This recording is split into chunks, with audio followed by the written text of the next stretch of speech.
Ma parliamo del ministro della difesa Ignazio La Russa, che oggi ha chiamato un signore di 60 anni, povero. 61 per la precisione. 61, chiedendogli, visto, abbiamo avuto la fortuna, abbiamo chiamato a casa, abbiamo beccato uno che non aveva fatto il servizio di leva per raccomandazione sicuramente, e gli ha chiesto di ritornare a fare il servizio di leva. Ma sentite com'è andato. Pronto? Pronto, buongiorno. Cerco il signor Sì. Ecco, perché a noi risulta qui al ministero che lei non ha fatto il servizio di leva obbligatoria. E allora? Ecco, e quindi dovrebbe essere lei spontaneamente a venire a servire lo Stato. Io? E certo, lei non ha fatto il servizio di leva, deve Ma chi venire... l'ha detto lei? Non ci risulta qui al Ministero della Difesa. Ascolta, io non so cosa dirle.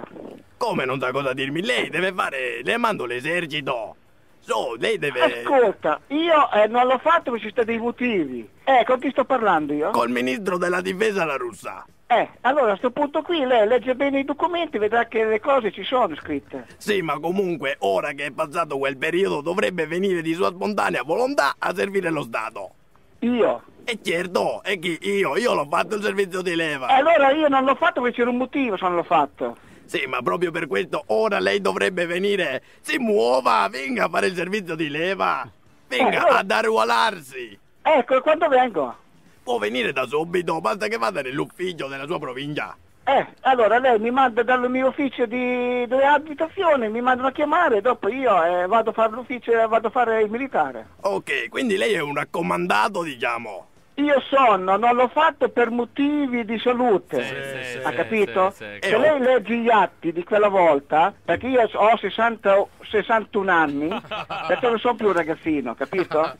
E poi per telefono a me non mi piace parlare più di tanto, la salute vederla. Ho capito, ma... L'ha richiamato. Pronto? Signor... Sì? Ecco, ci sarebbero 2 posti liberi nella fanteria se vuole. Ho capito. Abbiamo verificato, ci sarebbero 2 posti liberi nella fanteria. Allora? Ecco, ma se deve venire ad adempiere al suo compito di servire lo Stato? Ma che compito devo servire io? A venire io sono a fare... stato esente perché quella volta ero invalido, non potevo fare il militare, capito? No, è un raccomandato, bello e buono. Stiamo cercando di reintrodurla nel servizio della società, insomma. Ah, ho capito, per un posto buono, vengo pagato? Beh, ma certo. Ma io lavoro adesso, c'ho l'attività io, va bene, la lascia il suo socio. Ecco, e viene a fare il servizio di leva, insomma. Io adesso faccio fatica. Ma potrebbe fare il paracadutista, deve venire a Roma al ministero e ne parliamo qui al ministero. È gravissima questa cosa, dobbiamo adempiere ai compiti che ci dà lo Stato. Ecco, magari la mettiamo, non so, il paracadutista le potrebbe andare bene.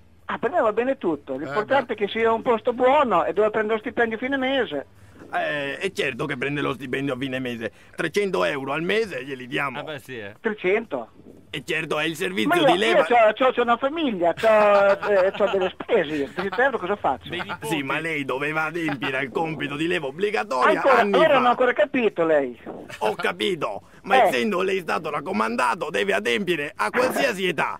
Quindi può adempiere anche ora, la mandiamo, che ne so, in Libano. No. Le mando la cartolina di iscrizione alla leva obbligatoria. Ha capito? Ho capito, ma io ho 61 anni, Niente, andrà in Libano a 61 anni, d'altronde. Il nonno che si butta col paracadute, no? Scusa, pensava di passarla liscia lui, Io già me l'immagino stasera a cena alla moglie che dice: guarda, devo andare in Libano a fare il paracadutista. Povero.